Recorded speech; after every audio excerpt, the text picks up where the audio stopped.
What's up, everybody? It is Lauren DeLisa Coleman back with another episode of AI Pop. And I haven't been on for a minute. Why? Because I had to represent today.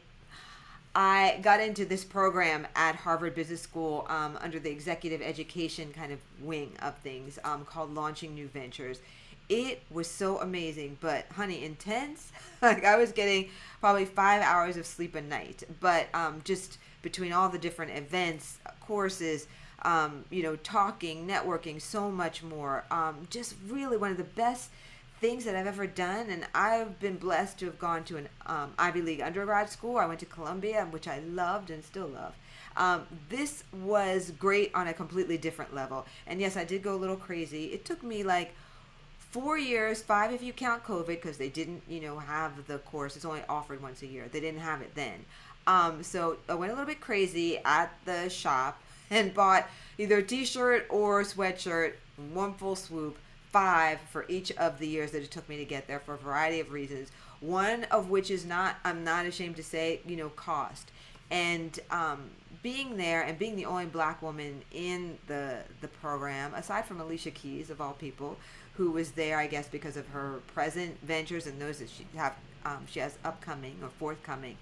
And when I asked her how she learned about it, she said that her husband, Swiss Beats, had taken the class and really loved it, so she decided to take it too. But anyway, as being one of two, one being a celebrity and not having much of an issue with that, I want to see how I can help set up a system where more black women specifically can access this type of program and others there, because we out index in entrepreneurship. You don't have to take my word for it. Look at American Express's small business report on women, but don't tend to have the support, the revenue, the earnings, and then just kind of, go right down. I am really just, I guess, a rarity that has not experienced that type of, I won't even call that curve on the graph. But we need to be able to support each other when we see different things. And I'm working on some other things that I will let you know how that goes.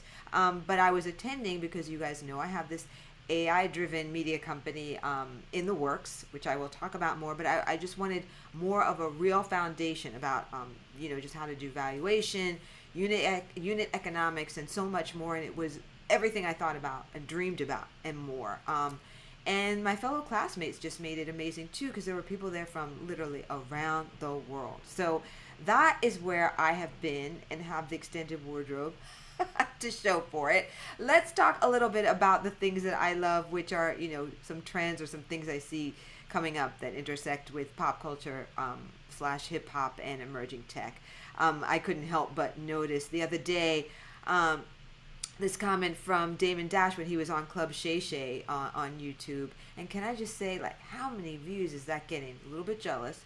But talking about how algorithms are, promoting and keeping the beef going between him and Jay-Z. I really wonder. You guys know that I've spoken about before, and this came up during the episode I talked about regarding that TikTok documentary about like how you can weight things on social media so that users will see something more or not, even though allegedly it's just all based on the algorithm, how that's set up in terms of patterns and tracking amount of activity and so much more. We don't really know in this case with Damon Dash if that is what is happening or not. I'm curious now, and I'm going to just kind of, peek and check in from time to time on different platforms just to see, right? Why that, of all things, would that be promoted out of so much more or suppressed on social media? But you never know. So I just was wondering if you guys had seen that too, and if you had any thoughts, but wanted to just kind of put that out there. That's one. Two, in my, digital adventures, I have found out and had the chance to talk to a founder who has a company that's just about to come out.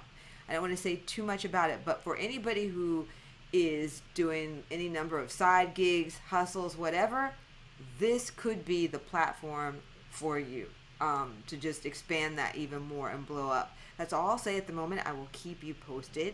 And then finally, what did I see? That Sony is bringing back Walkman, the Walkman. Okay, unless they have like mad extra tech inside, I'm wondering why. But who knows? It could blow everybody away. But I don't know if you've heard about this just yet, but wanted to put that out there. I think it will all hinge upon, like I said, whatever type of technology that is a differentiator. But what kind of recording artists are they going to collaborate with, and how to be able to really get some traction around that, given so much of what already is going on.